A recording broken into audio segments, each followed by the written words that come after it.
We all learn and retain information on a daily basis, and we do it consciously and subconsciously, and it is a vital life skill that helps us function in the world.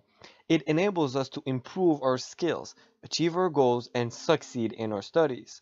So we gather information in a variety of different ways. For example, we learn by trying new things, experimenting, trial and error, repetition, and study. If you can't learn effectively and efficiently, then you will struggle in daily life and in the work environment. A lot of research has been done into how the brain works and how we learn and retain information. So the science behind how we learn is complex, but most scientists agree that people learn through experience. On a most basic and primal level, this is a strategy that enables us to adapt to our surroundings and ensures our survival.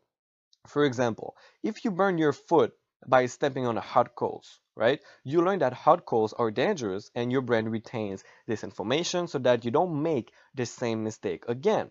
The same applies if you see someone else injure their foot by stepping on hot coals. Your brain is able to associate their pain with the hot coals and thereby learns to avoid a similar situation.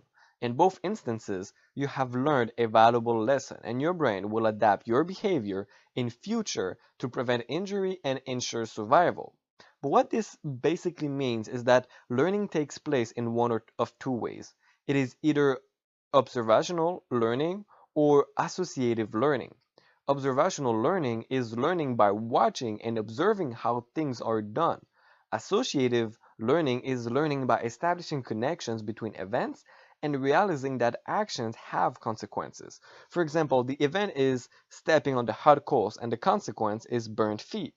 Fortunately, we don't only learn through negative or positive experiences, but also through demonstrations, experiments, listening to explanations, and observations. For example, if you want to know how two different chemicals will react when mixed together, you can learn about it by watching how your chemistry teacher demonstrate an experiment. So you can learn by doing the experiment yourself and by listening to someone explaining it to you or by reading about it. They are all different ways in which we learn. We are programmed to learn all the time so that we can adapt to our environment, but in the modern world, the challenge is how to learn and retain information that is not critical to our survival.